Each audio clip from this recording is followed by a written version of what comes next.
کہ کچھ مہینے کے لیے دوسرے مضمون کی جماعت پر بیٹھ جایا جائے۔ 3 مہینے بعد ایک ٹیسٹ لیا جانا تھا جس میں سے اسٹوڈنٹ کی چھانٹیں کی جانی تھی اور مارکس کے لحاظ سے سیٹیں دی جانی تھی۔ خیر مجھے جو سیٹ ملی میری بینچ میں ایک مسلمان تھی جس کا تعلق پاکستان سے تھا۔ اس کا نام زویریہ تھا۔ اس نے میری طرف بات چیت کرنے کے لیے ہاتھ بڑھایا تھا مگر مجھے اس سے بات کرنے میں کوئی دلچسپی نہ تھی۔ میں ویسے بھی کسی سے زیادہ ملنا جھلنا پسند نہیں کرتی تھی، اس لیے میں نے اس کو کوئی خاص گرم جوشی نہیں دکھائی تھی۔ وہیں پاس کی ہاسٹل میں میری ساتھ تھی۔ یوں تو میں اپنا کمرہ بھی الگ رکھنا چاہتی تھی لیکن ہاسٹل امتحانیہ کا کہنا تھا کہ مجھے کم سے کم ایک لڑکی کو اپنے ساتھ ایڈجسٹ کرنا ہی پڑے گا۔ میں مجبوراً اس چیز کے لیے تیار ہو گئی تھی۔ اگلے دن میری روم میٹ روم میں آ گئی تھی۔ میں نے جیسے ہی اسے دیکھا تو مجھے سمجھ ہی نہیں آیا کہ اسے کیا کہوں اور کیا نہیں کہوں کہ میری روم میٹ لڑکی کوئی اور نہیں بلکہ وہی مسلم جویریہ ہی تھی۔ مجھے ایک مسلم کے ساتھ روم شیئر کرنا تھا۔ اس کے آنے سے پہلے میں کمرہ سیٹ کر چکی تھی۔ بیڈ کے بالکل سامنے میں نے ایک بابا گرو نانک کی مورتی رکھی تھی جو میرے ماں نے مجھے آتے وقت ہاتھ میں پکڑائی تھی، اور دوسری طرف نئی گائے ماتا کی تصویر تھی جسے ہمارے گھر آئے مشکل سے 1 ہفتہ ہی ہوا تھا۔ ابا کا کہنا تھا کہ گائے ماتا کا آشیرواد ہی تھا جو میری فرسٹ ڈویژن آئی ہے۔ خیر ان دونوں کے علاوہ میں اپنے دھرم کی اپنے ساتھ کوئی بھی چیز نہ لائی تھی۔ مسلم لڑکی مسکرا کر کمرے میں داخل ہوئی تھی۔ اس کے بعد اس نے اپنا سامان ایک طرف رکھتے ہوئے پورے کمرے کا جائزہ لیا تھا، پھر اپنا سامان سیٹ کرنے لگی تھی۔ میں کچھ دیر اس کو دیکھتی رہی اور پھر اٹھ کر کمرے سے باہر چلی گئی تھی۔ اس کو میں نے کمرے کی پچھلی سائیڈ دی تھی جبکہ دروازے والی سائیڈ میں نے خود رکھی ہوئی تھی۔ یہ پارٹیشن میں نے اپنے طور پر کی تھی، مگر جب میں اپنے کمرے میں واپس آئی اینڈ بیچوں بیچ میں ایک بڑا پردہ لگا ہوا تھا جو کمرے کو مکمل طور پر سے 2 الگ الگ برابر حصوں میں بانٹ دیا گیا تھا۔ میں نے ذرا سا پردہ سائیڈ میں کر کے دیکھا۔ اس نے اپنا والا حصہ انتہائی نفاست سے سجایا ہوا تھا اور بیڈ کی سائیڈ پر ایک خوبصورت سا قالین بچھا کر کچھ کرنے میں مصروف تھی۔ میں نے اسے 1-2 آوازیں دی لیکن اس نے نہ میری طرف دیکھا تھا اور نہ ہی میرے کسی بات کا جواب دیا تھا۔ اس کے اتنے ایٹیٹیوڈ پر مجھے غصہ سا آ گیا تھا۔ میں نے پردہ برابر کیا اور اپنے بیڈ پر بیٹھ کر موبائل چلانے لگی۔ کچھ دیر بعد وہ پردہ ہٹا کر باہر آئی اور مجھے کہنے لگی کہ میں معافی چاہتی ہوں، میں نے آپ کی آواز کا کوئی جواب نہیں دیا۔ اصل میں نماز پڑھ رہی تھی اس لیے آپ کو جواب نہیں دے سکی۔ اگر میں آپ کو جواب دیتی یا آپ کی طرف دیکھ لیتی تو میری نماز ٹوٹ جاتی۔ آپ کو مجھ سے کوئی کام تھا کیا؟ میں نے اسے پوچھا کہ تم یہ بتاؤ یہ نماز کیا ہے؟ کوئی یوگا وغیرہ کی پریکٹس ہے کیا؟ مگر تم تو مجھے اچھی خاصی سلیم اور اسمارٹ نظر آ رہی ہو، تجھے تو کوئی بھی یوگا وغیرہ کی ضرورت نہیں، پھر تم یہ سب کیا کر رہی تھی؟ پھر وہ کہنے لگی کہ نماز کوئی یوگا و پریکٹس نہیں ہے، نماز ہماری عبادت ہے۔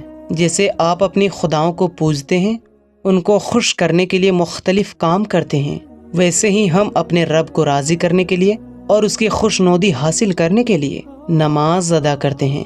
نماز ہمارے دین کا ستون ہے، اس کے بغیر ہمارا دین مکمل نہیں ہوتا۔ ہر مسلمان پر دن کی 5 وقت کی نمازیں فرض ہیں جن کی ادائیگی بہت ضروری ہے۔ میں کھڑی پریشان اس کی باتیں سنتی جا رہی تھی۔ ان کے چپ ہونے پر میں چونک اور ہوش کی دنیا میں واپس آئی تھی۔ میری دل کی حالت بدل رہی تھی۔ میں نے اسے کہا کہ وہ میں تم سے پوچھ رہی تھی کیا تم نے یہ پردہ لگایا ہے؟ تو اس نے سر ہلایا کہ ہاں، اور کہنے لگی کہ وہاں سامنے آپ کے خدا رکھے ہیں، ان کے سامنے میری عبادت نہیں ہوتی، تو اسی وجہ سے میں نے یہ پردہ لگا دیا تاکہ آپ بھی ایزی سے رہیں اور مجھے بھی آسانی ہو۔ اتنا کہنے کے بعد وہ اپنی طرف واپس چلی گئی تھی۔ دن گزرتے گئے۔ میرا زیادہ وقت زویریہ اور باقی مسلم اسٹوڈنٹ کو دیکھتے ہی اور جانچنے میں ہی گزر جایا کرتا تھا، اور مجھے زویریہ کی ایک عادت پسند آنے لگی تھی۔ مجھے نہ جانے کیوں اسے دیکھنے میں دلچسپی ہونے جا رہی تھی۔ اس کی عادات مجھے اس کی طرف بہت اٹریکٹ کیا کرتی تھی۔ وہ کمرے سے باہر نکلتی تو مکمل پردے میں ہوتی تھی، یہاں تک کہ اس کی ہاتھوں کی انگلیاں کے ناخن بھی چھپے ہوئے تھے۔ آنکھوں کے سامنے وہ جالی دار پردہ ڈالے رکھتی تھی جس سے اسے باہر دیکھنے میں آسانی ہوتی تھی۔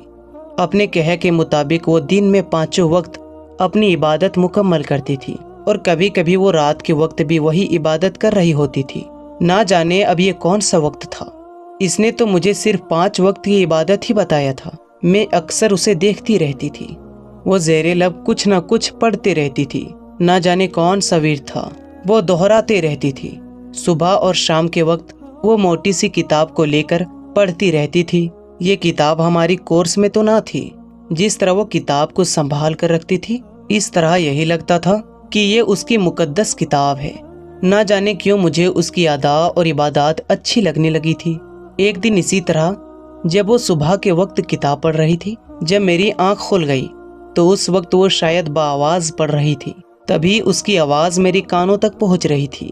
جو میری آنکھ کھل گئی تھی، میں نے پردہ ہٹا کر اسے دیکھا اور وہ اپنی جگہ سے چلتی ہوئی اس کے بیڈ پر آ کر بیٹھ گئی تھی۔ اس نے تھوڑی دیر کے بعد وہ کتاب بند کر کے چوم کر کپڑے میں لپیٹ کر رکھی تھی اور مجھے دیکھ کر کہنے لگی کہ کیا ہوا، سب خیریت تو ہے نا؟ میں نے کہا نہیں، وہ جو بھی کچھ تم پڑھ رہی تھی نا، وہ سن کر میں یہاں آ گئی تھی۔ مجھے اچھا لگ رہا تھا وہ سب سننا۔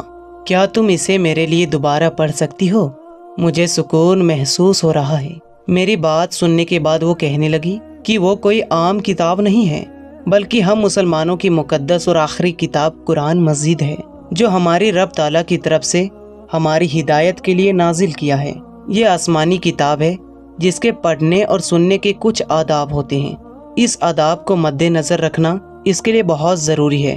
سب سے پہلے اسے چھونے کے لیے پاک اور باوضو ہونا بہت ضروری ہے۔ یہ پاک کتاب ہے اور اللہ تعالیٰ فرماتا ہے کہ اسے وہی چھوتے ہیں جو پاک ہیں۔ میں انتہائی دلچسپی سے اسے سن رہی تھی۔ اس کی باتیں میرے دل پر اثر کر رہی تھی۔ میں نے اسے پوچھا کہ یہ وضو کیا ہوتا ہے، تو وہ کہنے لگی وضو کا مطلب پاکی حاصل کرنا ہوتا ہے۔ اس کے کچھ فرائض اور کچھ سنتیں ہیں جن کو ادا کرنے کے بعد وضو پورا ہوتا ہے۔ میں نہ جانے کیوں اس سے سوال پر سوال کیے جا رہی تھی، جن کے جوابات وہ مجھے انتہائی محبت اور تحمل مزاج سے دے رہی تھی۔ اس کے بعد میں نے انٹرنیٹ سے اسلام کے بارے میں معلومات حاصل کرنا شروع کر دی تھی۔ جو مجھے اسلام کے مطابق آگاہی ملتی جا رہی تھی، ویسے ویسے میری بے چینی بڑھتے جا رہی تھی۔ میں ایک ہی مرتبہ سب کچھ جان لینا چاہتی تھی، مگر اتنی جلدی سب کچھ ممکن نہیں تھا۔ ابھی میں اسلام کے مطابق کچھ معلومات ہی حاصل کر پائی تھی۔ میرا اسلام کو جاننے کا سفر ابھی جاری تھا کہ ایک دن مجھے خبر ملی کہ میری ماں شدید بیمار ہو چکی تھی۔ ڈاکٹروں نے اسے جواب دے دیا تھا۔ میں یہ خبر سن کر بہت پریشان ہوئی تھی۔ جویریہ نے مجھ سے میری پریشانی کی وجہ پوچھی تھی، تو میں نے اسے بتا دیا۔ تو اس نے مجھے کہا کہ وہ میری ماں کے لیے دعا کرے گی کہ میری اماں کی تکلیف کم ہو جائے، باقی زندگی اور موت تو اللہ کے ہاتھ میں ہے۔ پھر اس نے میرے سامنے میرے ماں کے لیے دعا کی تھی۔ میری تلاش ابھی تک جاری تھی۔ 1 سال سے زیادہ ہو گیا تھا مجھے مانچسٹر میں آئے ہوئے، 1 سال کے قریب تھا۔ اب تک میری معلومات میں حد درجہ اضافہ ہو گیا تھا۔ اسلامک معلومات حاصل کرنے کے بعد، اپنی زندگی پر نظر ثانی کرنے کے بعد میرے رونگٹے کھڑے ہو گئے تھے۔ میں ایک مرتبہ لرز کر رہ گئی تھی۔ ہم اس دنیا میں کس لیے بھیجے گئے تھے اور ہم یہاں آ کر آخر کیا کر رہے تھے؟ ہمارا تو کوئی بھی عمل اسلام کے مطابق نہیں تھا۔ ہم نے تو نہ جانے کتنے کتنے خدا بنائے ہوئے تھے، جبکہ خدا تو صرف ایک ہی تھا، جو نہ دکھائی دیتا اور نہ سنائی دیتا تھا۔ وہ ظاہر میں بھی تھا اور باطن میں تھا، جو بنا کہے دلوں کا حال جان لیا کرتا تھا۔ اس کو کچھ کہنے یا بتانے کی ضرورت نہیں پڑتی تھی۔ بے شک یہ ہمارا اصلی خدا تھا اور باقی سب رانگ نمبر تھے۔ اسی دن مجھے پی کے فلم کی سمجھ بھی آئی تھی کہ اس میں رانگ نمبر کو کیوں اور کس لیے دکھایا گیا تھا۔ ہماری آنکھوں میں واقعی جہالیت کی پٹی باندھی ہوئی تھی اور دلوں پر مہریں لگ چکی تھی، لیکن وہ اللہ ہے جو کرم کرنے والا ہے۔ اس نے مجھ پر کرم کیا تھا جو ہدایت سے نوازا تھا۔ میں نے جویریہ سے اپنے دل کی بات کر لی تھی۔ میں نے اس سے کہا کہ میں اسلام میں داخل ہونا چاہتی ہوں۔ اس نے حیرت سے میری طرف دیکھا تھا۔ اسے لگ رہا تھا کہ جیسے میں نے یہ بات مذاقاً کہی ہے۔ اس نے مجھے کہا کہ اچھی طرح سوچ لو ایک مرتبہ، تم اس میں داخل ہو گئی تو اس سے مکرنا ٹھیک نہیں ہوگا۔ جو تم کہہ رہی ہو وہ مذاق میں بھی بات کرنے والا نہیں ہے۔ میں اس کی جذبات سمجھ سکتی تھی۔ کوئی بھی میری طرح ہندو جات کا شخص اس طرح اچانک اٹھ کر اسلام کا قبول کرنے کا کہہ دے گا تو سب کو مذاق ہی لگے گا۔ کون یقین کرے گا کہ اس معاملے میں بالکل سیریس ہوں۔ یہی حالت جویریہ کی تھی۔ اس کو بھی میری حالت مذاق ہی لگ رہی تھی۔ میں نے اسے یقین دلایا کہ میں واقعی میں سنجیدہ ہوں اور کوئی مذاق نہیں کر رہی ہوں۔ اسے بہت خوشی ہوئی تھی اور اس کے چہرے پر ایک الگ سی چمک آ گئی تھی۔ اس نے پہلے مجھے وضو کرایا اور پھر کلمہ پڑھوایا، جسے پڑھنے کے بعد میں دائرہ اسلام پر داخل ہو گئی تھی۔ اس نے میرا اسلامک نام نور العین رکھا تھا اور مجھے گلے لگا کر مبارکباد دی تھی۔ اس نے مجھے اسلام کی بنیادی عبادات اور بنیادی باتیں سکھائی اور مجھے کہا کہ تم کوشش کرنا اب تمہارا کوئی بھی عمل اسلام کی تعلیمات کے خلاف نہ ہو، اس وقت تم مجھ سے زیادہ پاکیزہ ہو۔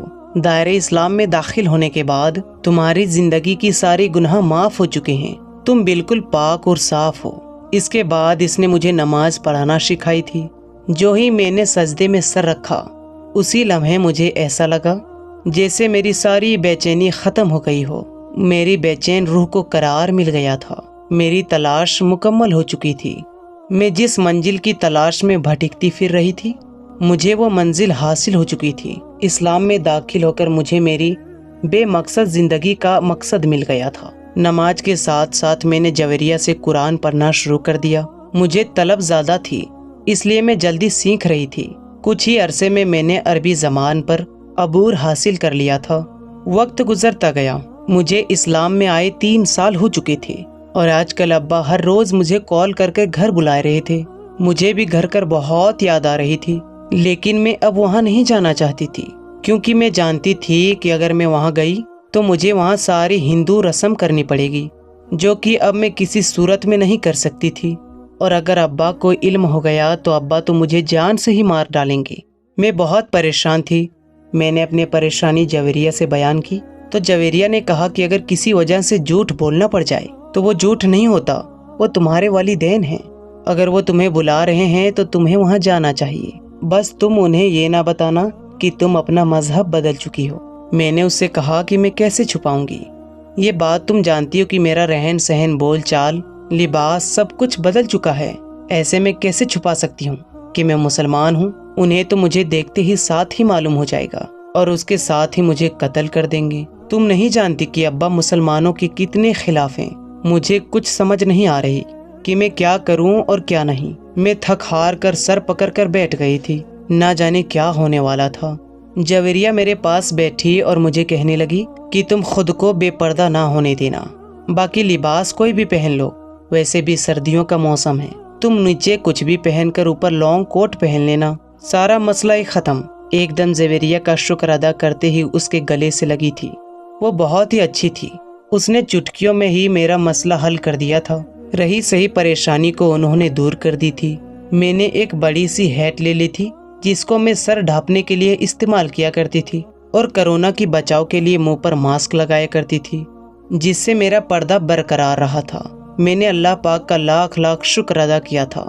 وہ اپنے بندے کو مایوس نہیں ہونے دیتا، وہ وہاں سے راستہ نکالتا ہے جہاں کسی کے وہم بھی نہ ہوتا کہ یہاں سے بھی پریشانی کا حل نکل سکتا ہے۔